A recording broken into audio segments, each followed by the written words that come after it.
ver, ¿no? Todos los diagnósticos serológicos se basan en el principio antígeno-anticuerpo, ¿no?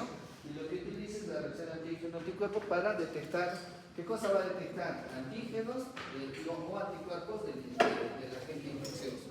¿Cuál es la ventaja sobre la PCR? Una PCR lo que te dice es, por ejemplo, una prueba molecular lo que dice es, está presente el microorganismo o está presente una fracción del microorganismo o un producto del microorganismo. Pero no te dice la historia de la enfermedad, no te dice si es agudo crónico. ¿Ya? Digamos, tú tienes una carga viral de 1 millón de copias de hepatitis B, pero no te dice si es hepatitis aguda o hepatitis crónica. Esa información no la puedes determinar por una prueba molecular. Entonces, ¿qué necesitas? Una prueba que más o menos te indique el historial de la enfermedad, ¿no? Entonces, los anticuerpos, como tienen memoria, nos dan una idea del historial de la enfermedad, ¿no? Cuando son IgM son recientes y cuando son IgGs ya son tardíos y si están persistentes son crónicos, ¿no? Entonces, a eso o está curado o no está curado, ¿no? Eso es lo que te ayuda, ¿no? Aparte que las técnicas serológicas se utilizaban mucho por el tema de los virus, porque los virus no los podías cultivar, entonces la única forma de detectarlos era por los anticuerpos, ¿no? Ahora actualmente la PCR pues ya detecta virus, entonces ya un poquito que la utilidad para detectar virus se está perdiendo en tanto pruebas serológicas, ¿no? Por ejemplo, hay un virus muy interesante que se llama citomegalovirus. El citomegalovirus produce infección permanente en el ser humano, o sea, no desaparece, se queda en el cuerpo. Entonces, en las serologías te dicen IgM, IgG positivo. La IgG positivo, ¿qué significa? Que el paciente tuvo la enfermedad, pero no te dice si actualmente está el virus en su organismo o no, porque son anticuerpos, no son antígenos, no son productos del virus. En cambio, hay una prueba molecular si te ayuda porque te dice, hay 1 millón de copias de citomegalovirus. Entonces sí tiene el virus. A pesar de que ya pasó mucho tiempo y ya tiene anticuerpos IgG, todavía sigue teniendo el virus. Eso se ve, por ejemplo, en trasplantados, en esos temas, en VIH, por ejemplo. ¿Ya? Porque en VIH el virus del citomegalovirus se puede volver a aparecer, puede volver a reactivarse, ¿no? Entonces la serología como que no te ayuda mucho. Pero entonces, los anticuerpos o el diagnóstico serológico se basa en la cuantificación del anticuerpo, ¿no? Y se expresa en títulos generalmente, ¿no? 1/2, 1/4, en múltiplos de 2, ¿no? El título del anticuerpo se define como la mayor dilución de una muestra que mantiene una actividad detectable, ¿no? Bueno, ya saben que son los anticuerpos, existen anticuerpos que pueden ser policlonales, ¿no? Que reconocen numerosos epítopos, o monoclonales que reconocen un solo epítopo, ¿no? Que es los que más se utilizan en el diagnóstico serológico, ¿no? Antes los anticuerpos se obtenían del suero de pacientes convalecientes, ¿no? Por ejemplo, se inoculaba pues, el suero, por ejemplo, todavía se sigue utilizando para algunas cosas como terapéutico, ¿no? Tú inoculas una enfermedad al ratoncito y mides los anticuerpos del ratoncito para esa enfermedad, ¿no? Y entonces de ahí obtenían los sueros para poder detectar, hacer las pruebas de anticuerpos.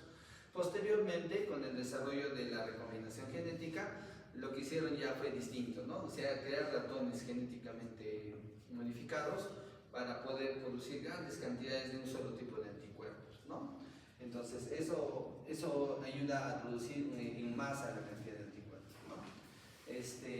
Las ventajas de uso, dice posibilidad de restringir su especificidad a un único epítopo. Tú puedes manipular la información genética y hacer que el anticuerpo solo sea un solo epítopo, ¿no? Y preparación de cultivos tisulares a gran escala, ¿no? Lo que estábamos mencionando. Entonces, bueno, aquí tenemos la estructura del anticuerpo, eso ya lo conocen todos, ¿no? Tienen 2 cadenas, un par de cadenas pesadas y un par de cadenas ligeras, unidas por puentes disulfuro, ¿no?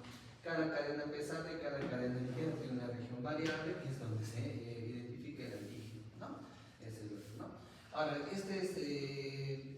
modo como se obtienen los anticuerpos en forma industrial, o sea, a una gran escala, es a través del hibridoma, ¿ya? En el hibridoma lo que se hacen es juntar, ¿no? Tú inmunizas a un ratoncito, ¿no? Contra un antígeno, digamos varicela, ¿no? Y lo que haces es, este ratoncito va a desarrollar, pues, ¿no? Le inyectas suero, ¿no? Que contiene partículas de varicela, y el ratoncito va a desarrollar anticuerpos contra la varicela, ¿no? De este ratoncito se extraen sus linfocitos, ¿no? Sus linfocitos específicamente productores de anticuerpos contra varicela, ¿no? Lo juntas con los linfocitos de un ratoncito con mieloma múltiple experimental, ¿no? Ustedes saben que el mieloma múltiple es un tipo de tumor, ¿no? De neoplasia de las células de tipo A, B, C, D, E, F, G. Ah, no. B, ¿no? Linfocitos B. Es un tumor de linfocitos B, que se caracteriza porque este linfocito B cancerígeno mutante desarrolla grandes cantidades de anticuerpos de un solo tipo, ¿ya? De un solo tipo. Y la enfermedad, ¿no? ¿Saben los síntomas, ¿no? De mieloma, ¿no? ¿Cuáles son? Insuficiencia renal, ¿qué más? Factura patológica, o sea, produce lesiones osteolíticas, ¿no? En sacabocado, ¿no? ¿Qué más produce? Anemia, ¿qué más produce? ¿No? Entonces, eso es porque los anticuerpos que produce, esas proteínas inmunoglobulinas aberrantes que produce, son todas igualitas, pero se acumulan en los tejidos y los van destruyendo, ¿no? Ese es el mieloma múltiple. Entonces, del ratoncito con mieloma múltiple le sacan también sus linfocitos, los mezclan y vas a obtener linfocitos de mieloma que produzcan los anticuerpos contra la varicela, ¿no? A eso se le llama hibridoma, ¿no? Que es la fusión de células de mieloma con células productoras de anticuerpos. ¿Para qué sirve eso? Para producir anticuerpos a gran escala, para tener, pues, para las pruebas serológicas, ¿no? Porque tú necesitas extractos de anticuerpos o extractos de antígenos para producir, para tener las reacciones químicas, ¿no? Antígeno y anticuerpo, ¿no? Entonces, este es un ejemplo, ¿no? Cómo se obtiene. A ver, los anticuerpos se pueden detectar directamente mediante precipitación, marcajes con sondas radiactivas, fluorescentes o enzimáticas, o indirectamente mediante medición de la reacción dirigida por el anticuerpo. Eso se le llama fijación del complemento, ¿no? Hay distintas técnicas para detectar. Aquí tenemos algunas técnicas inmunológicas, ¿no? Algunas las vamos a desarrollar, ¿no? Las vamos a comentar, ¿no? Las más conocidas. Las técnicas primero tenemos las técnicas de precipitación y inmunodifusión, ¿no? Dentro de un intervalo limitado de concentración tanto de antígenos como de anticuerpos, eso se le llama zona de equivalencia. El anticuerpo reticula el antígeno, ¿no? Para formar un complejo lo suficientemente grande para precipitarse. ¿Qué es lo que significa eso? Lo que significa es que para que haya una reacción antígeno-anticuerpo adecuada, debe haber más o menos la misma cantidad de antígenos y la misma cantidad de anticuerpos, ¿ya? Si se excede en la cantidad de uno de ellos, ¿no? No se produce la reacción, no se puede apreciar adecuadamente la reacción antígeno-anticuerpo. Por ejemplo, aquí se ve en esta placa, ¿no? Digamos que cada letra es un paciente y cada número es la dilución, ¿no? Como pueden ver acá, ¿no? Dilución 1/2, 4 diluciones, 8, 16, 32, así, ¿no? Entonces, tú pones aquí una gota de sangre, ¿no? Y pones el antígeno, ¿no? El extracto de antígeno para que se desarrolle la reacción antígeno-anticuerpo. Entonces, ¿para qué sirve eso? Si ustedes se dan cuenta, en un pocito, ¿no? Digamos en la ubicación el pocito 6 reticula y en el pocito 7 no reticula, ¿no? Entonces, ¿qué significa eso? Que el pocito 6 tiene la concentración equivalente entre antígenos y anticuerpos y por eso es que se observa la reticulación. ¿Y esto a qué dilución corresponde? Si te fijas, es la dilución 128. Entonces, el resultado te dice positivo 1/128. ¿Ya? Así se lee. ¿Ya? Si en los demás pocitos tú vas a mezclar el antígeno y el anticuerpo y no se va a desarrollar la reacción, a pesar de que tenga los anticuerpos. Por eso es que es necesario las diluciones para hallar la equivalencia de manera que se pueda apreciar claramente la reacción antígeno-anticuerpo, ¿no? Y esta reacción, ¿cómo se ve? Como una aglutinación, ¿no? Como, ¿se acuerdan que en fisiología lo han hecho los grupos sanguíneos? ¿No? Es igualito, parecido a los grupos sanguíneos, ¿no? Se ve la aglutinación, eso es lo que se ve, ¿ya? En las técnicas de precipitación y inmunodifusión también se utiliza este concepto de equivalencia. Pero por ejemplo acá, para explicarles un poquito, ¿no? Acá digamos tenemos un gel que contiene el anticuerpo y tú le pones el suero del paciente, ¿no? Si el paciente tiene los antígenos, ¿qué va a pasar? Se va a formar la reacción antígeno-anticuerpo y ¿cómo se traduce en este espacio? Se traduce por el halo, ¿ya? Mientras el halo, tú pones aquí la muestra, entonces el sustrato, o mejor dicho, el suero del paciente va a ir difundiéndose por todo el gel, ¿no? Entonces, a medida que más se va alejando, la concentración es mayor, ¿no? Tú lo mides con una regla y ahí es la equivalencia, ¿no? ¿Cuánto es la equivalencia, no? Son pruebas más que todo de tipo visual, ¿no? Para poder identificar, ¿ya? También hay otros tipos de variantes, como que es la inmunodifusión doble, en el cual comparan dos antígenos, por ejemplo, ¿no? También hay otros tipos de técnicas de inmunodifusión. Por ejemplo, tú colocas en el gel que contiene anticuerpos, colocas el suelo del paciente y en vez de esperar a que la sustancia difunda en forma pasiva, ¿no? Le aplicas una corriente eléctrica, le haces electroforesis y eso hace que más rápidamente se propague, ¿no? Se arrastren, ¿no? los complejos antígenos anticuerpos, ¿no? Y este es el punto en que llega, ¿no? Esta es la zona de equivalencia. Ahí es donde se hace la medición, por ejemplo, ¿no? Y así tenemos otras varias técnicas. Luego tenemos el inmunoanálisis para antígenos asociados a células. Esto se emplea en histología, ¿ya? No se emplea en cultivos, ¿ya?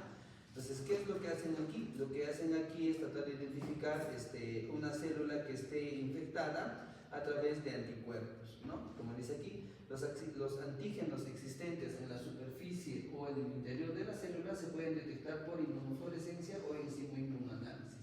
De ahí viene la técnica de inmunofluorescencia directa y inmunofluorescencia indirecta, ¿no? En realidad es sencillo. Ustedes ven aquí la leyenda, ¿no? Los anticuerpos de amarillo son los anticuerpos antivirales, los de blanco son las antiinmunoglobulinas que van a afectar a los anticuerpos. Luego tenemos una enzima, ¿no? Tenemos el fluorocromo o la sustancia fluorescente, que puede ser, ¿no? Fluoresceína, por ejemplo. El sustrato, que es lo que se va a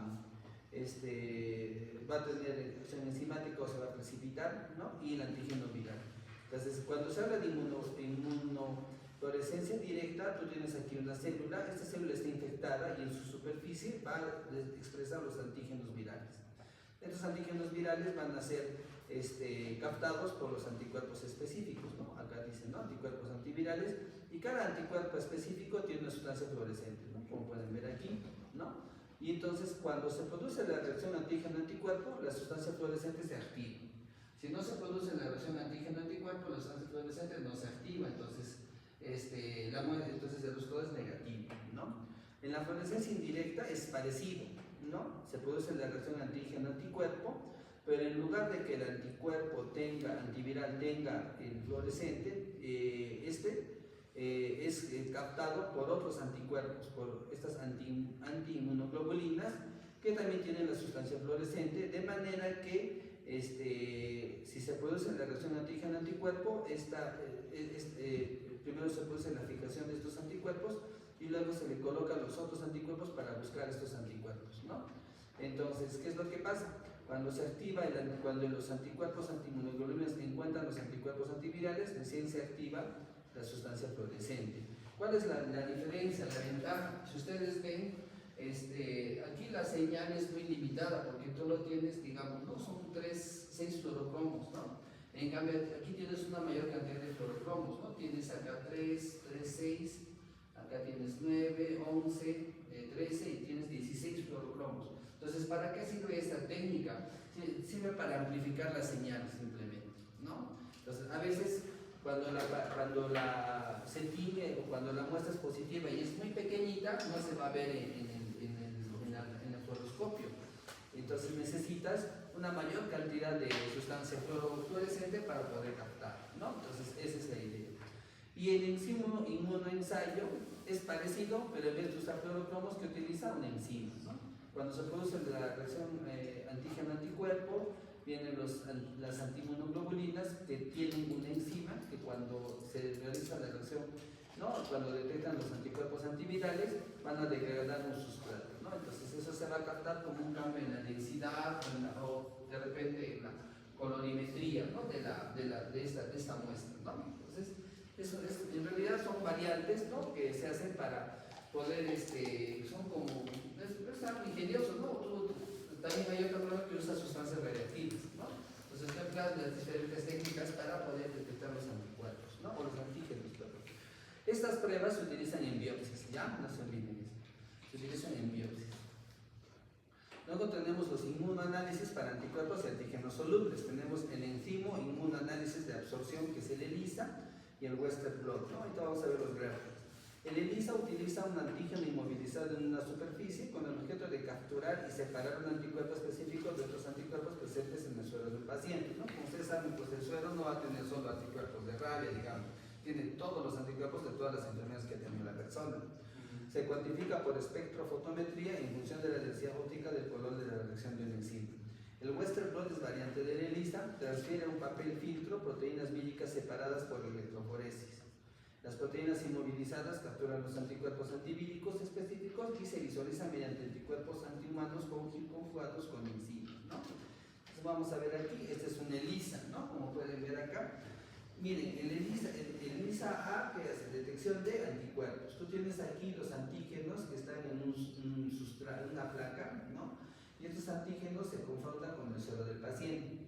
Si el paciente tiene los anticuerpos, va a realizarse la reacción antígeno-anticuerpo. Tú lavas la muestra, eliminas todos los anticuerpos que quedan, que no se han unido, y colocas la antiinmunoglobulina que tienen encima, ¿no? Como pueden ver aquí, ¿no? Obviamente esa antiinmunoglobulina, al fijarse al anticuerpo, ¿no? Antiviral, o para el antígeno, va a activar a su enzima. Le colocas el sustrato y se va a ver la degradación de enzimática del sustrato, ¿no? Y eso cómo se ve, como un cambio en la coloración. No es algo que se vea a simple vista, sino eso se capta por un aparato llamado fotocolorímetro, ¿ya? Que más o menos mide la densidad de la sustancia, ¿no? Pero es tan sensible que pequeños cambios de densidad son cuantificados, ¿no? Entonces, esta es una prueba de ELISA, ¿ya? En el tipo B tenemos, es muy parecido, ¿no? En vez de usar antígenos, colocas anticuerpos, ¿no? Aquí colocas los anticuerpos, aquí tienes tu placa, colocas el espécimen. Ahora, en este caso no estamos buscando anticuerpos, estamos buscando antígenos. Los antígenos específicos se unen a los anticuerpos, se lava la muestra, se coloca un segundo anticuerpo antiviral y posteriormente se agrega la antiinmunoglobulina con enzima, ¿no? Cuando se ha captado el antígeno, obviamente los anticuerpos se van a unir y se van a activar con las antiinmunoglobulinas que contienen enzima. Entonces es lo mismo, se produce el cambio en el sustrato, ¿no? Se produce la degradación del sustrato y esto es lo que se lee en el fotocolorímetro, como pueden ver, ¿no? Entonces este es un ELISA clásico, básico, y el otro es un ELISA un poquito más avanzado, que como capta antígenos también le llaman ELISA tipo sándwich, ¿ya? Porque hay dos capas de anticuerpos, ¿no? Uno encima de otro del antígeno, ¿no? Entonces uno te detecta antígenos y otro te detecta anticuerpos, ¿no? Entonces ese es un ELISA, ¿ya? ¿Cómo es un Western blot? ¿Ya? ¿Cuál es la diferencia? En el ELISA tú tienes los anticuerpos, digamos, o los antígenos, pero tú no sabes qué antígeno es. El antígeno, cómo ha sido encontrado, cómo ha sido extraído, mediante derivados proteicos, ¿no? Se han centrifugado y se han separado, ¿no?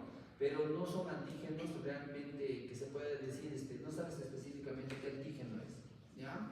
En el Western blot sí sabes qué antígeno es, ¿ya? Por eso es que, ¿qué es lo que pasa? Primero se prepara en un gel, ¿no?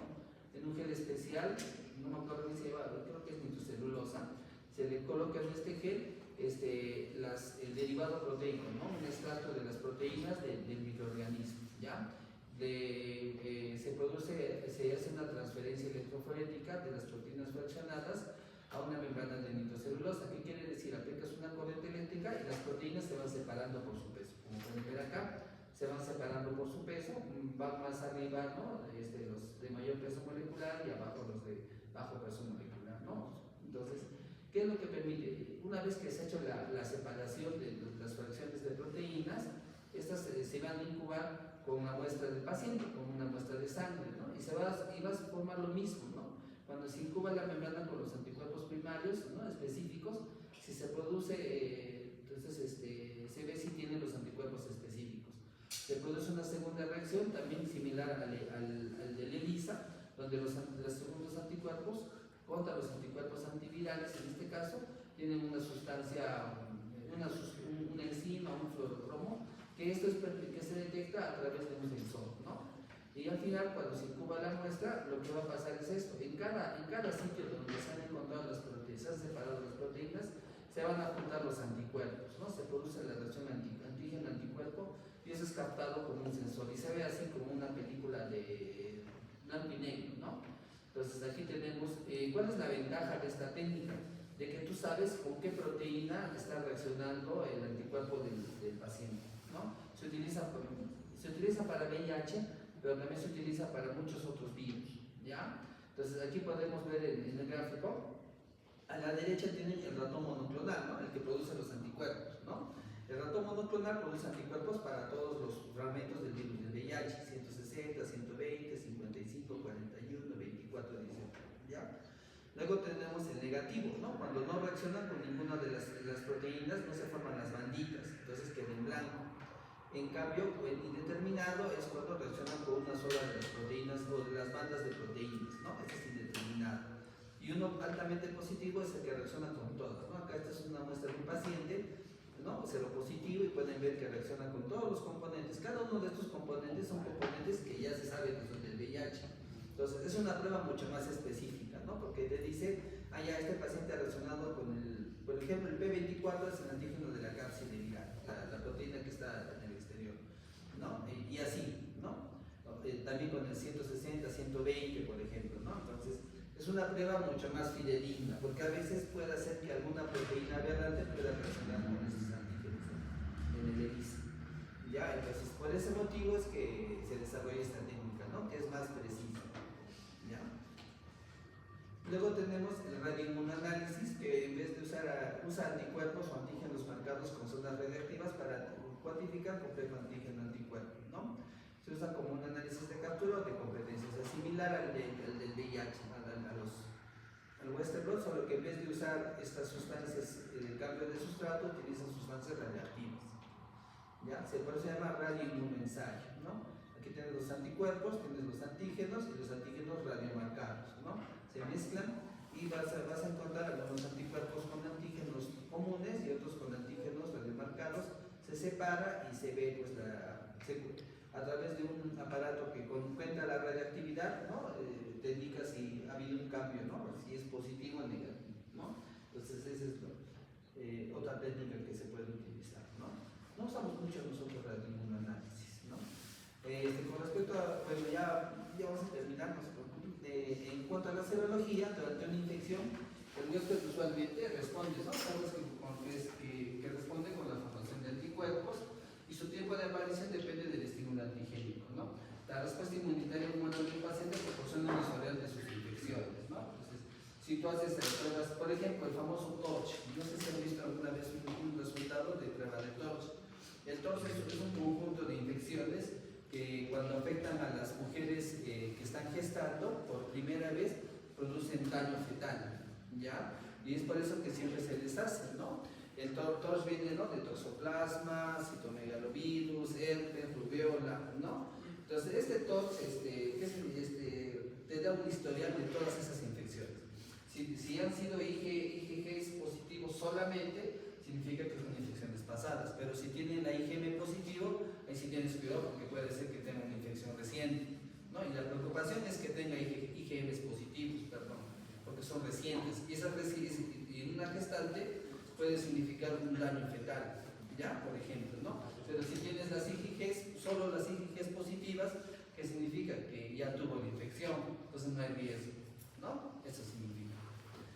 Aquí, por ejemplo, trata de explicar esto. Estas son distintas técnicas para búsqueda de anticuerpos.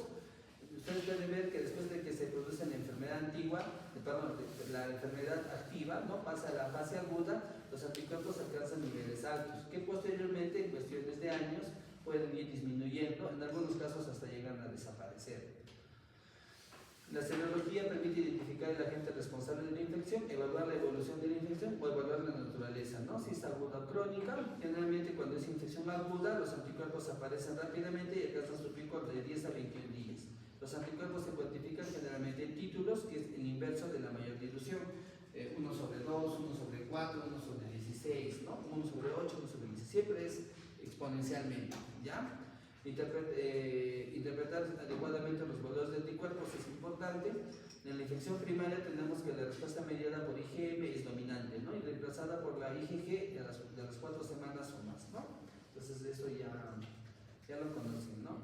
Generalmente los primeros anticuerpos son dirigidos contra los antígenos externos y luego los de tipo IgG serán dirigidos contra proteínas intracelulares.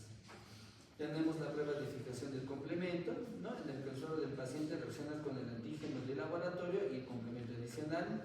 Los complejos antígeno-anticuerpos se unen y activan y fijan el complemento, ¿no? Aquí tenemos algunos ensayos serológicos, ¿no? Fijación del complemento, inhibición de la hemaglutinación, neutralización, inmunofluorescencia, lo que hemos visto, aglutinación en látex, el enzima inmunensayo, el ELISA, el radioinmunensayo, ¿no? Son técnicas serológicas que se utilizan, ¿no? Luego tenemos la inhibición de anticuerpos, que también es una técnica en la cual se emplea la especificidad de un anticuerpo para evitar una infección. A eso se le llama neutralización. O también inhibir la aglutinación, ¿no? Inhibición de la hemaglutinación, para identificar las cepas responsables de la infección. Para entender mejor esto, pueden ver aquí este gráfico. Creo que es sarampión. Entonces, cuando los hematíes se unen con una muestra de partículas de sarampión, se va a producir un fenómeno de aglutinación, ¿ya? Las partículas de sarampión se van a unir a las membranas de los eritrocitos y los van a aglutinar, ¿no? A eso se le llama hemaglutinación, ¿ya? Entonces, si esta reacción agregas anticuerpos de un paciente que ya tuvo sarampión, digamos, entonces, ¿qué va a pasar? Se va a bloquear este sistema. ¿Por qué? Porque los anticuerpos contra el sarampión van a rodear a las partículas virales y ya no se van a unir con los glóbulos rojos, ¿no? Entonces, por eso que esta técnica entonces ya no se produce la hemaglutinación y por eso que la técnica se llama inhibición de la hemaglutinación, ¿ya? Pero la idea es captar los anticuerpos para ver si el paciente tiene los anticuerpos, ¿no? Entonces, aquí es al revés, ¿no?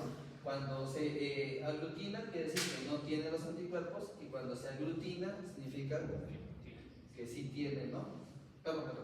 Cuando se aglutina, no tiene los anticuerpos, y cuando no se aglutina, sí tiene los anticuerpos, ¿no? Este es al revés, ¿no?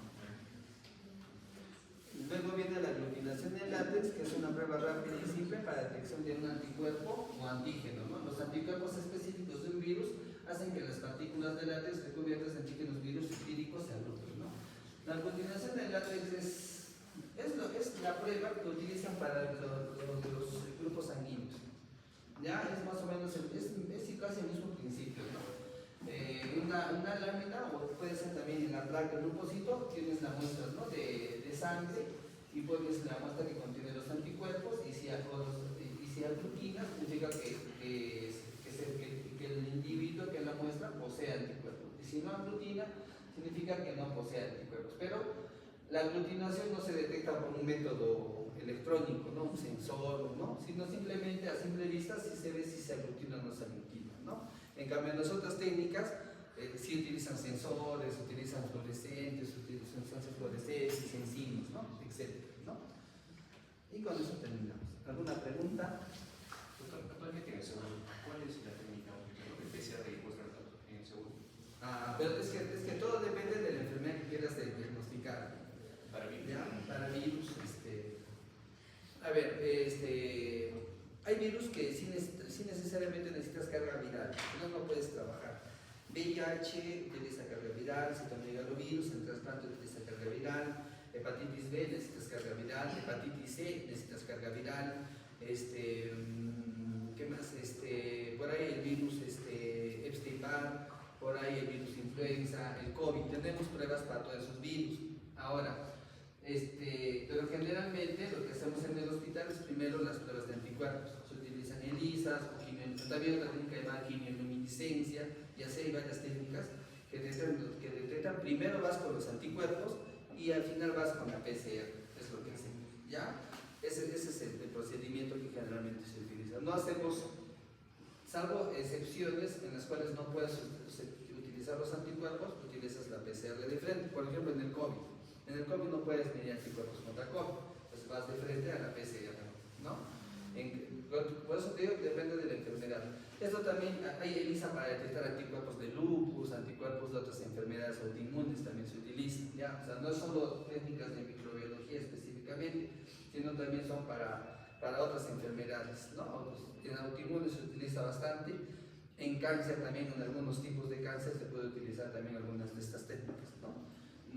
por ejemplo, la citometría de flujo ayuda para identificar cuáles son los linfocitos cancerígenos, ¿no? Te detectan, ¿ya? Por ejemplo, ¿no? Y así, ¿no? Pero en realidad, como te digo, por ejemplo, para enfermedades bacterianas casi no utilizamos mucho la serología, utilizamos los cultivos, ¿ya? Pero si quieres tratar un E. coli, un estafilococo, ¿no? TBC, no usas anticuerpos contra TBC, no usas anticuerpos contra E. coli, no son muy útiles, no son muy útiles. En esos casos sí, básicamente cultivos, ¿no? Y por ahí en el futuro hay PCRs para estas bacterias también. No sé si han visto en la práctica el niñito que tenía meningitis, que le salió su meningitis por el P6, pero la prueba te medía E. coli, listeria, varios tipos de bacterias, ¿no? Bacterias, virus y hongos, ¿no? Por ejemplo. Y esto era por PCR, ¿no? Por ejemplo, ¿no? Bueno, de acuerdo al tiempo también van a ir cambiando las técnicas, ¿no? Esa es una técnica rápida, ¿no? Pero de todos modos el cultivo, en el hospital no tenemos esa técnica, el papá lo compra, pagas un montón de plata y le hacen el examen, ¿no? Pero de todos modos, sí, pues, por eso es que esto es importante para saber qué examen tienes que pedir, ¿no? Por ejemplo, para un virus no vas a pedir pues, un cultivo, ¿no? Tienes que pedir una prueba serológica por lo menos, ¿no? Ya. ¿Alguna otra pregunta? No me quedó claro, ¿qué tiene que ver con el epítopo? El epítopo es la región del anticuerpo que reacciona con el receptor celular.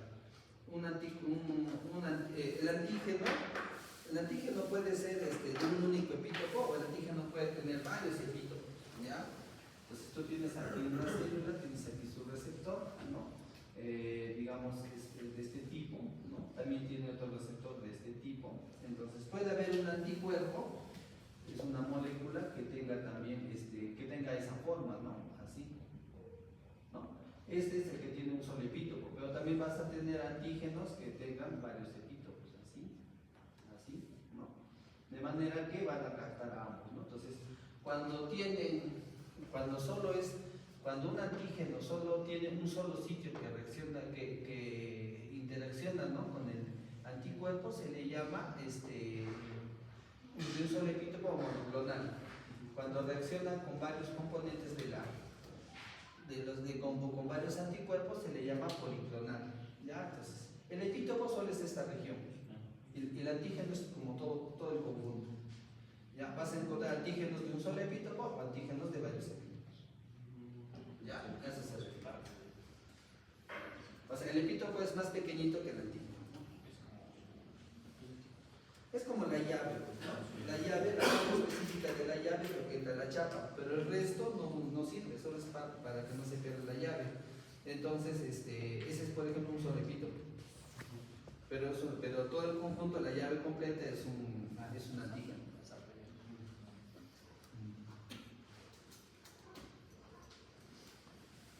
¿Alguna otra pregunta?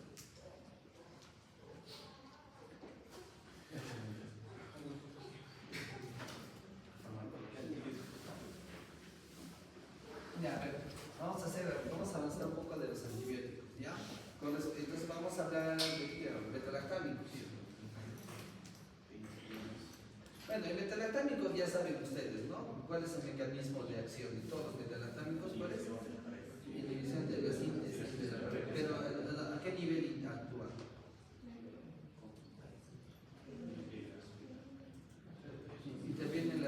Impide la síntesis de qué? Del peptidoglucano, ¿ya? No se olviden, inhibe la síntesis del peptidoglucano, ¿ya?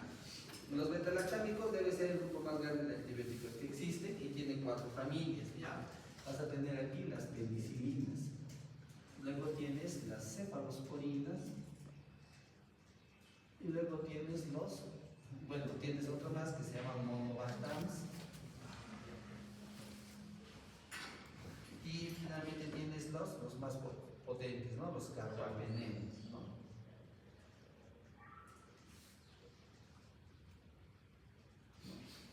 También ponen carbapenems, ¿no? Entonces, con respecto a las penicilinas, ya sabemos que son moléculas pues, que son de tipo hidrofílico, ¿no? Por ejemplo, ¿no? Su metabolismo básicamente es su metabolismo a nivel hepático y también a nivel renal.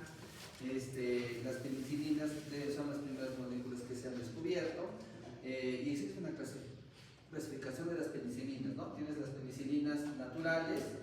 tienes las penicilinas resistentes a penicilinasas, tienes las penicilinas sintéticas, ¿no?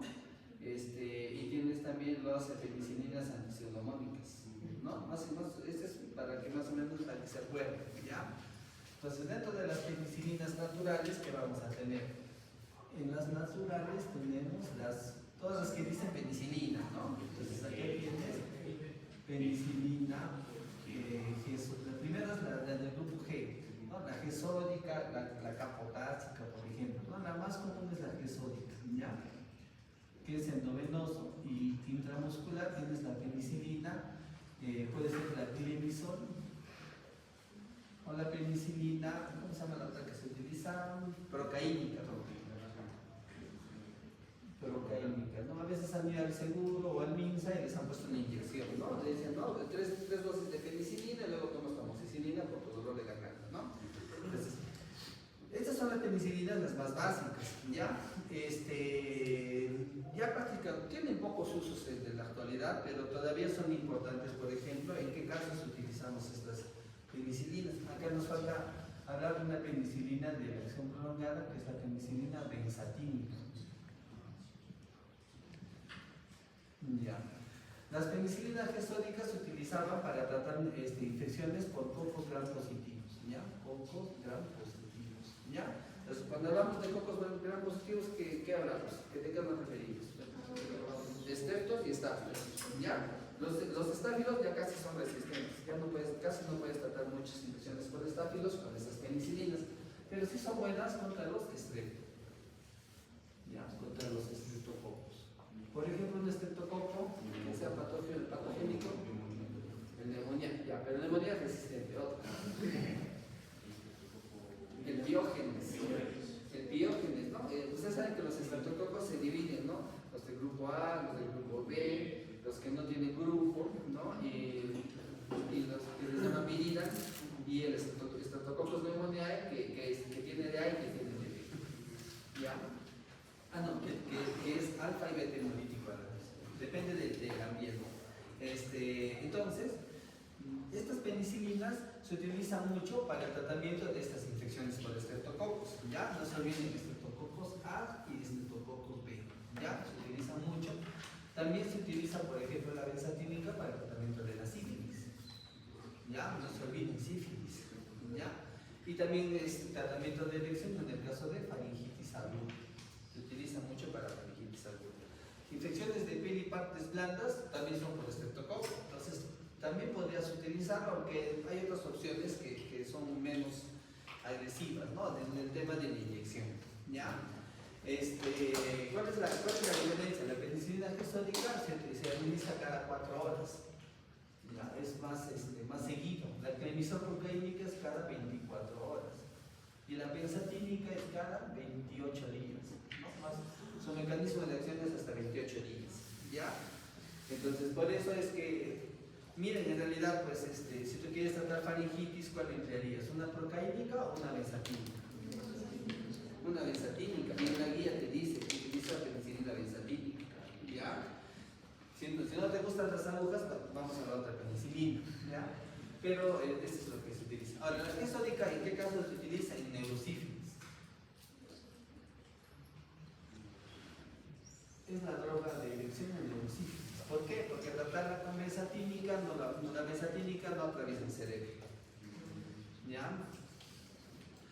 Y la clemizol procaínica, bueno, lo puedes utilizar en estas infecciones, ¿no? Pero también pues, es una opción, ¿no? Pero no es la primera opción en todo caso, ¿no?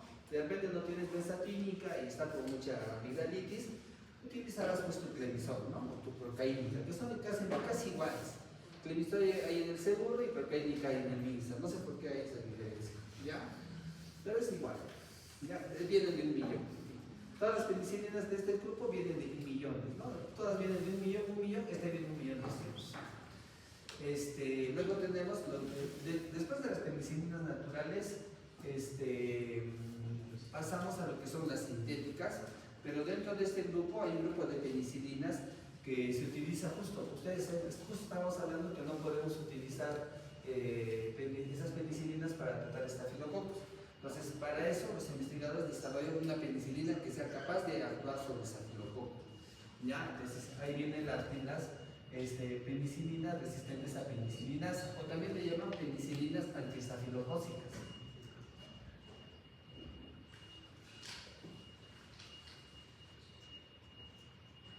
De las cuales el principal, ¿cuál es? Oxacilina, ¿no? Oxacilina. La oxacilina es el endovenoso y la dicloxacilina es vía oral, ¿no? Entonces, para estas penicilinas, ¿por qué se les llama antipeniциlinasas? Se les llama antipeniциlinasas, ¿por qué? Porque esta bacteria, el estafilococo, produce esa enzima llamada penicilinasa, ¿ya? Y la penicilinasa te hidroliza a las naturales, pero ya no va a poder con esto. Entonces, este es el tratamiento, estas penicilinas son el tratamiento de elección. ¿Para quiénes? Para todos los estafilococos sensibles a meticilina. ¿Ya? Estafilococo aureus sensible a meticilina. Este es el tratamiento de elección. ¿Y en qué infecciones las usan? Entre todo lo que esté en estafilococo, ¿no? Endocarditis, por ejemplo. Si tienen neumonía por esta cepa, si lo utilizan, ¿no? Si tiene celulitis, también. Si tiene artritis, también, ¿no? Todo lo que sospeches o confirmes que esté este microorganismo, ¿no? Por ejemplo, ¿no? Generalmente, ¿dónde vas a encontrar estos microorganismos? En infecciones cutáneas, ¿ya? Piel y partes blandas, articulaciones y hueso. Por eso es que estas drogas, por ejemplo, son de primera elección para celulitis, para artritis, para osteomielitis en adultos. ¿Ya? Se utilizan estas drogas en adultos. ¿Ya? No se olviden eso. Entonces solo nace para eso. Ahora, como ustedes pueden ver, solamente estamos cubriendo gram positivos, ¿no? Entonces, ¿qué han hecho los investigadores? Para tratar de ampliar el espectro de las penicilinas, desarrollaron otro grupo, que son las aminopenicilinas. ¿Ya? Y en estas tenemos dos, que son los más importantes: amoxicilina y ampicilina. ¿Ya? ¿Contra quiénes son activos? También son activos contra los cocos gram positivos, ¿no? Sobre todo el estreptococo es muy activo, y también contra bacilos gram negativos, sobre todo la E. coli y la Klebsiella. Esos son los más importantes, ¿ya? Entonces tenemos este tipo, ¿no? Hay un bacilo gram positivo que también se afecta, que es la listeria. ¿Ya? Entonces, ¿en qué casos se utilizan estos medicamentos? La amoxicilina, ya saben, ¿no? Faringitis, sobre todo, ¿no? Faringitis, pero también como los estreptococos también están involucrados en celulitis, ¿no? Son gram positivos. Entonces, se puede utilizar también para algunas infecciones de piel y partes blandas, sobre todo en niños. Ya en niños puede utilizar amoxicilina para piel y partes blandas, en adultos ya no tanto. Infecciones también se utiliza, entonces todo lo que tiene que ver también se utiliza para faringitis, altas dosis puedes utilizar en otitis, en sinusitis, ¿no? También puedes utilizar en algunas neumonías, se puede utilizar en neumonías, se puede utilizar también para infecciones urinarias. ¿Por qué?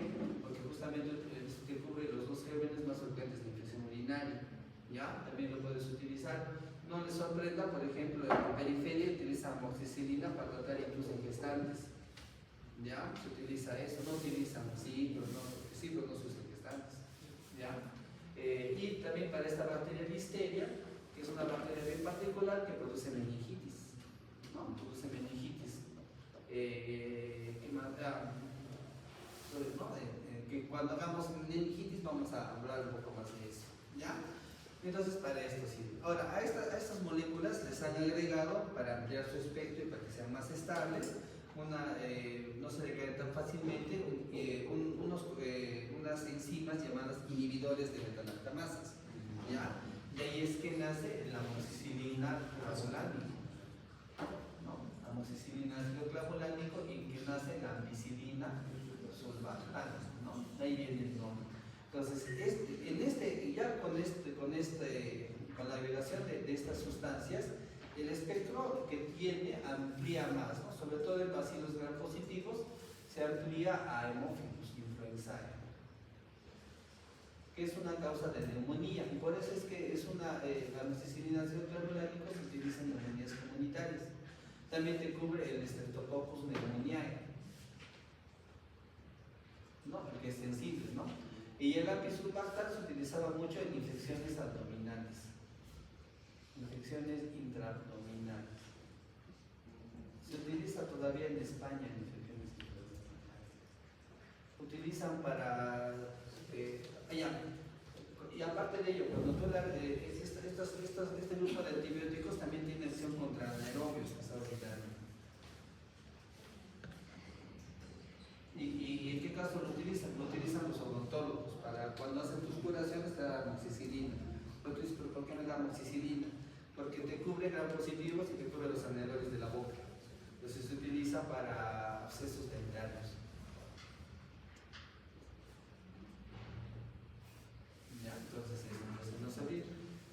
Entonces, como pueden ver, aquí el espectro se amplía, ¿no? Y es más amplio, ¿no? Entonces, este tipo ¿qué más? Entonces, utilizamos mucha amoxicilina, ya dijimos, para faringitis, por ejemplo, infecciones de piel y partes blandas, ¿no? Y cuando viene la combinación, lo utilizamos para neumonías, ¿ya? Y el Ampicillobacter, cuando dice infecciones intraabdominales, nos referimos a apendicitis, colecistitis o peritonitis, ¿ya? A eso se refiere, ¿ya? ¿Alguna pregunta hasta aquí? ¿Está claro? ¿Se entiende? Más o menos. Ya, ahora viene pero si ustedes se dan cuenta, ninguno de estos cubre Pseudomonas. Y Pseudomonas es una bacteria que causa muchos problemas dentro de los hospitales. Entonces, para eso también los investigadores desarrollaron vamos a borrar acá, las penicilinas antipseudomonas.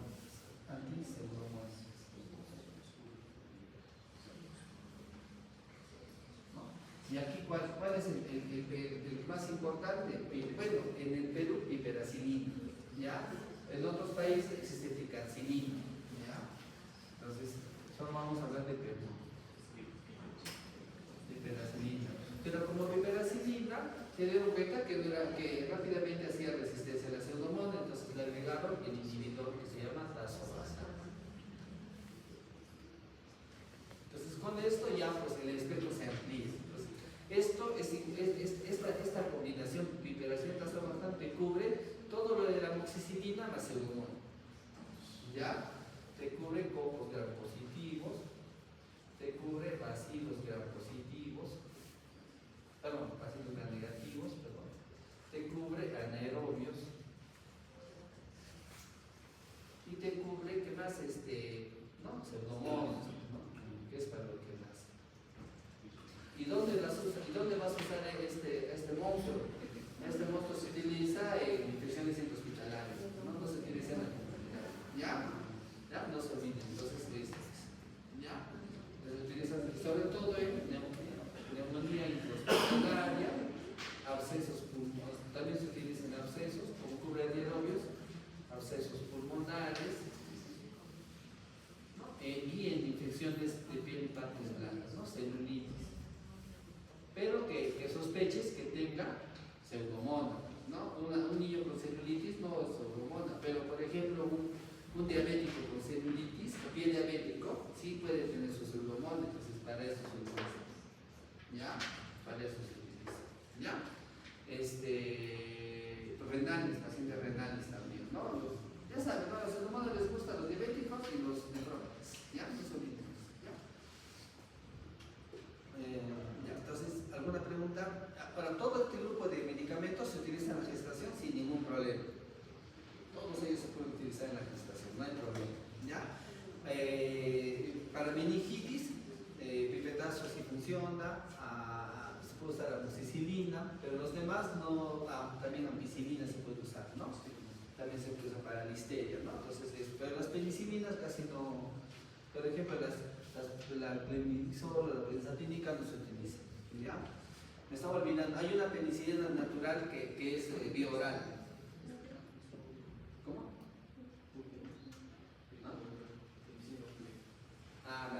penicilina B, pues, ¿no? La penicilina B o fenoximetilpenicilina también le llaman, ¿ya? También existe una penicilina B, ¿ya? Esta es la única biografía, ¿ya? Entonces, lo malo de este grupo de medicamentos es que todos los medicamentos son dosis muy cortas, o sea, se dan cada 4 horas, cada 6 horas, cada 8 horas, ¿no? Esa es una desventaja, ¿no? Porque tienes que estar administrando varias dosis, ¿no? Las enfermeras se molestan, ¿no? Porque oxacilina es 2 gramos cada 4 horas, ¿ya? Es muy seguido, ¿no? 6 veces al día estás colocando la medicación. Pipetazos cada 6 horas, ¿no? Ya amoxicilina es cada 8 horas, un poquito más espacial. ¿Ya? Entonces, en falla renal se corrigen algunas, pipetazos se corrige, sí se corrige, AMPI y amoxi se corrige, pero oxa no se corrige, penicilinas no se corrigen. ¿Ya? Falla renal. ¿Alguna pregunta, chicos? Claro, teóricamente sí. Tú puedes usar un pipetazo, pero ni tú. Pero hay otras opciones más seguras, o sea, es una bomba, pues, es mucho para unos adultos, ¿no? Para matar un E. coli no debería recurrir a este medicamento, salvo que el E. coli sea muy resistente, ¿no? A eso, ¿no? O sea, tú dices, no, como cubre ácido gram negativo, sí le puedo dar un IQ, sí, pero el uso racional de antibióticos te dice que no va, ¿no? Porque para eso tienes ceftriaxona, para eso tienes ceftriaxona, ¿ya? Y la ceftriaxona es igual que pipetazo para ITU, sí es igual. ¿Por qué razón tenías que darle pipetazo a una ITU? No hay razón para darle, porque tienes ceftriaxona. ¿Se puede hacer ceftriaxona? O sea, en los 2 primeros trimestres puedes usar ceftriaxona. Ahora depende del antibiograma, pues, porque hasta una cefazolina puede ser útil en la gestante.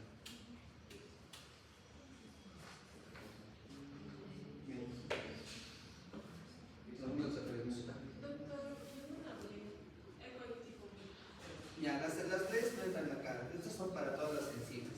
Las BRES ya es otro tipo de resistencia, ya entra. Se usa carbapenems. En BRES se usa carbapenems. ¿No? Entonces, eso va acá, carbapenems. ¿Ya es hora? ¿Sí? Ya lo dejamos ahí, continuamos pues en la siguiente, ¿ya? Iba a ser cartón porque es cortito, pero bueno, empezamos con cefalosporina.